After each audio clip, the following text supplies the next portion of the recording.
Hi mga mami! Maaga nga pala akong nagising dyan. Tapos sumunod na din nagising tong batang maliit na to kasi nga darating yung order ng suki ko galing Sari Suki.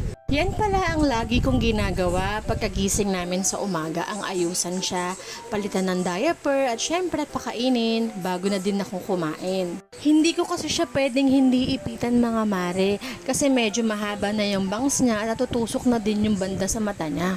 Madami nagsasabi na pagupitan ko na daw siya pero ayoko pa kasi gusto ko mga 2 years old bago ko siya talaga pagupitan. By the way mga Mima, isa nga pala sa pinagkakaabalahan ko ngayon ang Sari Suki application. Malaking tulong din to para sa amin. Isa nga pala tong online grocery na lahat ng pwede mong mabili sa palengke ay andi dito na din. Kaya no hassle na mamili o mag-grocery para sa iba at para na din sa akin. Nag-ayos na nga din pala ako dyan mga ma. Kasi nga parating na din ang delivery ko at ilang minuto na lang at nandito na sila.